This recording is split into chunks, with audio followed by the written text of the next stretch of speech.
Hi hello good morning all. ഇന്നൊരു വീക്കെൻഡാണ്. ഞാൻ രാവിലെ 6 മണിയൊക്കെ ആയപ്പോഴാണ് എണീറ്റത്. മഴ പെയ്ത് തോർന്നിരിക്കുന്ന ഒരു അന്തരീക്ഷമാണ് കേട്ടോ ഇന്ന്.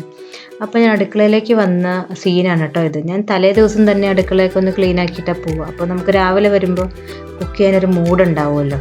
ഞാൻ പൊതുവേ കുക്കിംഗ് ഇഷ്ടമല്ലാത്ത ആളാണ്. അപ്പോൾ എനിക്ക് അടുക്കള അലങ്കോലപ്പെട്ട ഒട്ടും ഇഷ്ടമുണ്ടാവില്ല കുക്ക് ചെയ്യാൻ. ബ്രേക്ക്ഫാസ്റ്റിന് ബ്രെഡ് ഓംലെറ്റും കുറച്ച് നട്ട്സുമാണ്. ലഞ്ച് ഞാൻ വേഗം പ്രിപ്പയർ ചെയ്തിരുന്നു.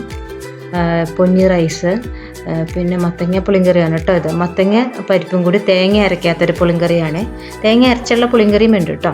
മത്തങ്ങയ്ക്ക് പകരം ഏത് വെജിറ്റബിൾസും യൂസ് ചെയ്യാം. ഇത് പിന്നെ പയറ് മെഴുക്ക് പുരട്ടി, അതായത് അച്ചിങ്ങ. ഞാനൊരു 12 മണി ആയപ്പോഴേക്കും ഗ്രന്ഥപുര എന്ന് പറഞ്ഞിട്ടൊരു ലൈബ്രറി ഉണ്ട് പനമ്പള്ളി നേറിൽ. അങ്ങടേക്ക് പോയി. ആക്ച്വലി ഞങ്ങളിവിടെ മെമ്പർഷിപ്പ് എടുത്തിട്ട് ഏകദേശം 5-6 വർഷമായിട്ടോ. ഈ ആദ്യകാലങ്ങളിലൊക്കെ ഞാൻ എല്ലാ ആഴ്ചയിലും വരുമായിരുന്നു. ഇപ്പോൾ എനിക്ക് ആഴ്ചയിൽ വരൽ നടക്കാറില്ല. സാറ്റർഡേയ്സിലാണ് വന്നുകൊണ്ടിരുന്നത്. ഇപ്പം മാസത്തിലൊരിക്കലെങ്കിലും വരും. എന്താ വെച്ചാൽ കുട്ടികൾക്ക് റീഡിങ് ഹാബിറ്റ് നന്നായിട്ടുണ്ട്. അവർക്ക് ഇഷ്ടമാണ് വായിക്കാൻ.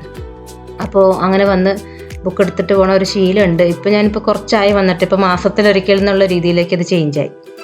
ഞങ്ങൾ എടുത്തേക്കണ 2 ബുക്സ് അറ്റ് എ ടൈം എടുക്കാവുന്ന മെമ്പർഷിപ്പാണ്. സബ്സ്ക്രിപ്ഷൻ എമൗണ്ട് ആക്ച്വലി 3600 രൂപ എന്താണ് ഞാൻ കൊടുത്തിട്ടുള്ളത് എല്ലാ വർഷത്തേക്കും. ഓരോ വർഷത്തെ എമൗണ്ടാണ്. ഇവിടെ ബുക്സ് എന്തെങ്കിലും അവൈലബിൾ അല്ലാത്തതുണ്ടെങ്കിൽ അവർക്ക് വേറെ ബ്രാഞ്ചസ് ഉണ്ട്. അവിടെ നിന്ന് നമുക്ക് എത്തിച്ചു തരും കേട്ടോ. പിന്നെ ഇത് ബുക്സ് മാത്രമല്ല, മാഗസീൻസ് പുതിയ എഡിഷൻ എല്ലാം ഉണ്ട് ഇവിടെ. അപ്പോൾ ഞങ്ങൾ ഏകദേശം ഒരു 1-2 മണിക്കൂർ അവിടെ സ്പെൻഡ് ചെയ്തതിന് ശേഷം കുറച്ച് നേരം ഇരുന്ന് വായിച്ചു കുട്ടികൾ. ഞങ്ങൾ ഇതിൻ്റെ അടുത്ത് തന്നെയാണ് എൻ്റെ പാരൻസ് താമസിക്കുന്നത്. അപ്പോൾ ഞങ്ങൾ അങ്ങോട്ടേക്ക് പോകുമെന്ന് വിചാരിച്ചു. അങ്ങനെ വീടെത്തി. അപ്പോൾ ലാസ്റ്റ് ടൈം വന്നപ്പോൾ ഞങ്ങളുടെ ലോണൊക്കെ ആകെ കാട് പിടിച്ച് കിടക്കുമായിരുന്നു കേട്ടോ. മഴയൊക്കെ പെയ്ത് നിറച്ച് പ്ലാന്റ്സൊക്കെ വളർന്നിട്ട് ഈ പ്രാവശ്യം തോട്ടക്കാരൻ വന്ന് എല്ലാം നീറ്റാക്കി കട്ട് ചെയ്ത് വേണ്ടാത്ത പ്ലാന്റ്സൊക്കെ പിഴുത് എറിഞ്ഞ് കളഞ്ഞു. അപ്പോൾ എല്ലാം നല്ല നീറ്റാക്കി വെച്ചിട്ടുണ്ട് ഈ പ്രാവശ്യം.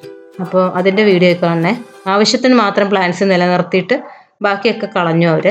പിന്നെ ഇതെൻ്റെ അമ്മ റോസ് പറിച്ച് വെച്ചേക്കുക കേട്ടോ, അമ്മയുടെ കൃഷ്ണന് വേണ്ടിയിട്ട്. അമ്മയ്ക്ക് ഫേവറേറ്റ് സ്റ്റാച്ചു ആണത്. ഞാനപ്പോൾ അമ്മയുടെ അടുക്കളയിലേക്ക് പോവാണ് കേട്ടോ. അപ്പോൾ എന്താണ് അമ്മയ്ക്ക് ഇന്നത്തെ കറികളെന്നൊക്കെ നോക്കട്ടെ. ഇന്ന് അമ്മയ്ക്ക് അച്ചിങ്ങ മെഴുക്ക് പുരട്ടിയും മത്തങ്ങ പുളിങ്കറിയും തന്നെയായിട്ട് സെയിം റെസിപ്പീസാണ്. എൻ്റെ വീട്ടിലും ഇന്ന് ലഞ്ച് അത് തന്നെയായിരുന്നു. ഞങ്ങളപ്പോൾ കഴിച്ചിട്ടാണ്. അപ്പോൾ അമ്മ കുടിക്കാൻ വേണ്ടി എന്തെങ്കിലും തരാമെന്ന് പറഞ്ഞിട്ട് അമ്മ എപ്പോഴും ബീട്രൂട്ടിൻ്റെ ഒരു സ്ക്വാഷ് പോലെ, സ്ക്വാഷ് എന്ന് പറയാൻ പറ്റില്ല, ബീട്രൂട്ട് കുക്ക് ചെയ്ത് കുറച്ച് ഷുഗർ ഇട്ട് കുക്ക് ചെയ്തിട്ട് അതിനകത്ത് എന്തോ ലെമണൊക്കെ ചേർക്കും, പിന്നെ ഏലക്കയൊക്കെ എന്തോ ചേർത്തിട്ടുള്ളൊരു ഡ്രിങ്കാണേ. അപ്പോൾ നമ്മളത് കുറച്ച് ഒഴിച്ചിട്ട് ആവശ്യത്തിന് വെള്ളം ഒഴിച്ചിട്ട് നമുക്ക് മിക്സ് ചെയ്യാം. ഷുഗർ വേണമെങ്കിൽ നമുക്ക് കുറച്ചുകൂടി ആഡ് ചെയ്യാം. അങ്ങനത്തെ ഒരു ഡ്രിങ്ക് കേട്ടോ. അപ്പോൾ അമ്മ അത് തരാമെന്ന് പറഞ്ഞിട്ട് അമ്മ അത് ഉണ്ടാക്കിക്കൊണ്ടിരിക്കുക. അപ്പോൾ ഓൾറെഡി ബീട്രൂട്ടിൻ്റെ ആ ഒരു മിക്സ്ചർ അമ്മ ഓൾറെഡി അത് ഉണ്ടാക്കി വെച്ചിട്ടുണ്ട് ഫ്രിഡ്ജിൽ. അതെടുക്കുക, വെള്ളം ഒഴിച്ചിട്ട് മിക്സ് ചെയ്യുക, അത്രയേ ഉള്ളൂ പരിപാടി. അപ്പോൾ അതിൻ്റെ റെസിപ്പി ഞാൻ ചോദിച്ചിട്ടുണ്ടേ. ആ കിടക്കണ ഏലക്കായാണ് കേട്ടോ, അത് അമ്മ അരിച്ച് തരുവാണേ. റെസിപ്പി അമ്മ പറഞ്ഞ ഒന്നുമില്ലെങ്കിൽ ഉണ്ടാക്കി കാണിച്ചു തരാം, അല്ലെങ്കിൽ അമ്മ എനിക്ക് പറഞ്ഞു തന്നിട്ട് നീ ഉണ്ടാക്കിക്കോളാൻ പറഞ്ഞേ. അപ്പം ഞാനത് കാണിച്ചു തരാം കേട്ടോ. ഈ ജ്യൂസ് ഉണ്ടല്ലോ, ഇത് ഭയങ്കര റിഫ്രഷിങ് ആണ് കേട്ടോ. ഞങ്ങളിപ്പോൾ പുറത്തുനിന്നൊക്കെ 1-2 സ്ഥലത്തൊക്കെ കയറിയിട്ടാണല്ലോ ഇന്ന് വന്നത്. അപ്പോൾ ഞങ്ങൾക്ക് ഭയങ്കര ഇഷ്ടമായി ആ ജ്യൂസ്. ഞാനിതിനു മുമ്പ് കുടിച്ചിട്ടുണ്ടേ. പിന്നെ അമ്മയുടെ വീടിന് ചുറ്റുമുള്ള ചെറിയ ചെറിയ പ്ലാന്റ്സ് ഒക്കെയാണ്. അമ്മ എപ്പോഴും വീട് പരിസരവും നല്ല നീറ്റായിട്ടാണ് സൂക്ഷിക്കുക കേട്ടോ. അമ്മ അങ്ങനെ വെറുതെ ഇരിക്കില്ല, എന്തെങ്കിലുമൊക്കെ ചെയ്ത് എപ്പോഴും വീടും പരിസരമൊക്കെ വൃത്തിയാക്കിക്കൊണ്ടിരിക്കും. വെറുതെ ഇരിക്കുന്നത് പ്രശ്നമേ ഇല്ല. അങ്ങനെയാണ് അമ്മ ഇപ്പോൾ ബീട്രൂട്ടിൻ്റെ ഒരു മിക്സ്ചറൊക്കെ ഉണ്ടാക്കി വെച്ചത്. എവിടെയോ കണ്ടുണ്ടാക്കിയതെന്നാണ് തോന്നുന്നത് കേട്ടോ. അപ്പോൾ അങ്ങനെ ഞങ്ങൾ വീട്ടിൽ തിരിച്ചെത്തി.